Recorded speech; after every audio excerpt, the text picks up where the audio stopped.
all together.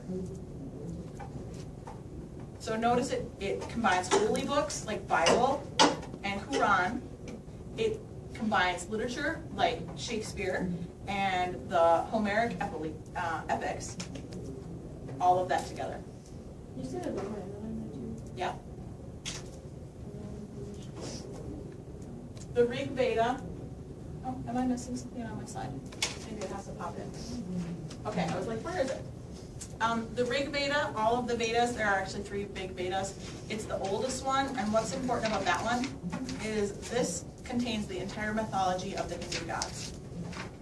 We're not going to read the Rig Veda, it is really long, but if you want to know all about which gods in Hinduism can have what powers and stories about them, it's in the Rig Veda. The Aryans wrote this down, remember previous? When they entered the Indus Valley toward the end of the Harappan civilization, they wrote this. And it's during the period of when they're also migrating in. There might be some Harappan influence in there, but one of the big things that are in the Vedas is it actually creates for us the caste system.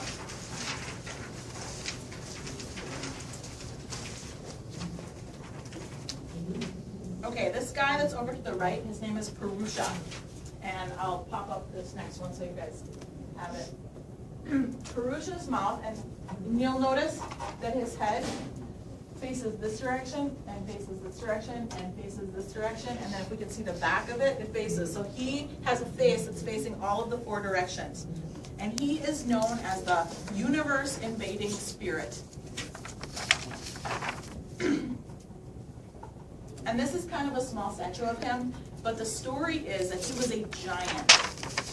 And when the gods sacrificed his body, when they cut his body apart, it created the world and it created the caste systems. So his mouth became the Brahmins, because the Brahmins are the people that can speak to God. And so where his mouth went, then that became the Brahmins. This is actually the whole importance of Purusha and the story in the Rig Veda is this is where our modern day class system in India, where they still have the caste system, comes from the Rig Veda and comes from the story of Purusha. So the arms, cut off the arms, and because that becomes the Kshatriyas, which is also known as the warrior class, because of course your arms do the action. Brahma, they talk. They also get the most money and the most respect. Warrior class does their action. And of course they support the Brahmins. The legs, thighs actually, because everyone knows, that's where you get money, is from your thighs, who knows. But they become, I better pop up the Indian one. They become the Vaishyas. And they are the money earning class, basically, merchants and artisans who need to support. I want you to kind of notice this is built on a pyramid. They have to support the warrior class and they have to support the Brahmin class. The feet, because it gets you around and it's the base of everything. The feet are the laborers or the farmers or the Shudras. This is going to be your largest class in any society. You need more laborers and farmers than you need Brahmins. You do not need as many people to speak to God as you need people who grow wheat and make bread. Or dig latrines to get your waste away. Or build a water system. Who's this guy again? Purusha. Purusha. Notice his little parts? Okay, here's a meter. At the top you have the Brahmins, and this is just pyramid system, so you can see how it goes. And then Kshatriyas, Vaishyas, Shudras. Within each of those, you've got your jobs that go in there. And those with no caste are called untouchables. They are not even in the pyramid. And there are still untouchables in India. The people who take care of dead bodies, they're untouchable. The people that take garbage are untouchable. The people that have to do with any kind of human waste or blood are untouchable. Like doctors? No, not doctors. Like you're getting rid of the biological waste. Like sewer people are untouchable.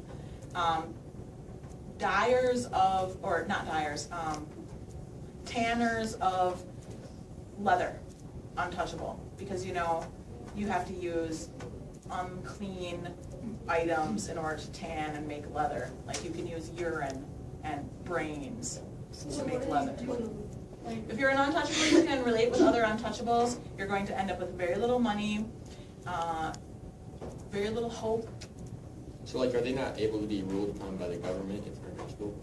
Oh yeah, the government rules everyone. So when they say untouchable, they mean like other people can't touch them. Literally, you cannot touch that person.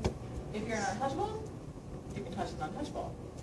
But if you're any of those other people, you do not want to be touched by an untouchable. So they're like the nice people. Yes, but they're perfectly ordinary people is what I want you to know. They just get born into this caste and they get labeled as untouchable, and because they believe it, they stay it. So untouchables can't fulfill dharma and like move up the social hierarchy? Super hard in Hinduism, but I'll tell you why that was the appeal of Buddhism to them. Because in Buddhism, you can achieve nirvana in one lifetime. You don't have to be reborn and reborn and reborn. In Hinduism, the caste system keeps you stuck. You fulfill your dharma, your job in life, and most of you are going to end up at the same spot the next time, in the same spot the next time, in the same spot the next time. The untouchables are just happy they're not stink bugs. Because, you know, if they had been horrible in a life, then they'd be a stink bug right now, or they'd be a maggot. Those still exist today. It is sad. And that's one of the big social problems in India, is to get people to accept that the caste is not, you know, like the Knight's Tale, your stars, you can change your stars. They think the caste system, that the caste you're born into, it's basically which one you're born into by birth, and then fulfilling that while you're alive, and you pretty much get stuck in the same spot, you know, it's like a treadmill. There's one more term, a jati, and that is the jobs that are within each of the castes. They call these varnas as well. I call it the social hierarchy or the caste system.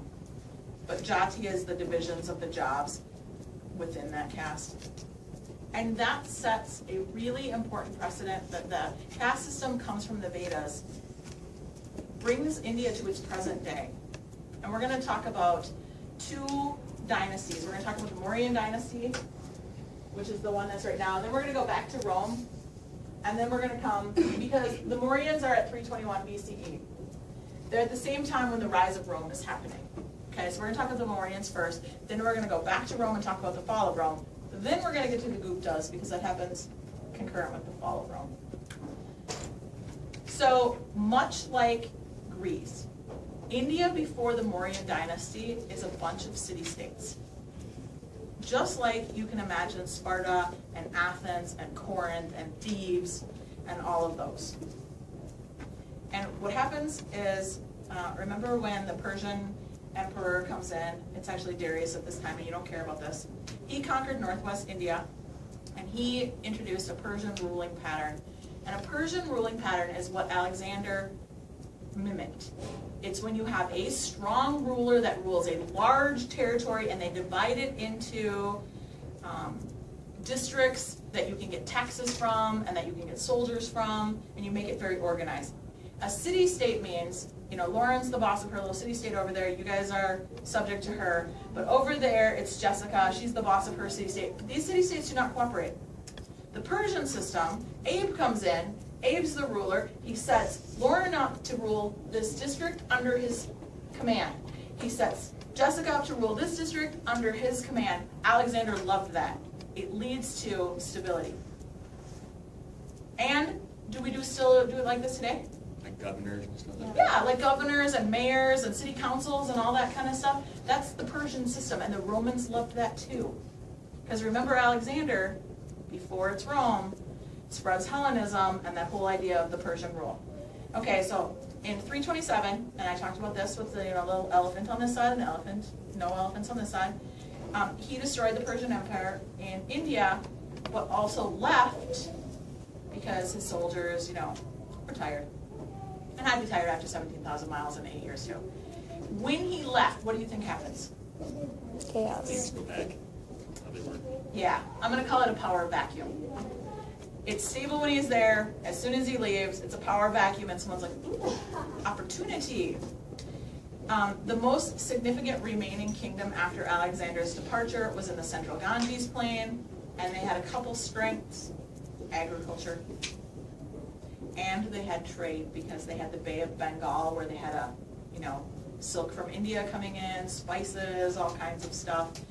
And they took the opportunity to become, let's see what this one is. Mauryan is this lavender color.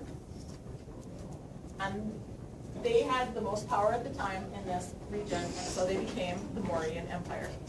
Notice it's not near to the extent of an Alexander Empire or a Roman Empire. And the trade routes are the little purple. Okay, so Chandragupta Maurya is the founder of this Mauryan Empire. And he starts it in 321 BCE. So Alexander, 327, defeats them, leaves. 321, Chandragupta. Okay, I can't say his name right now. Chandragupta decides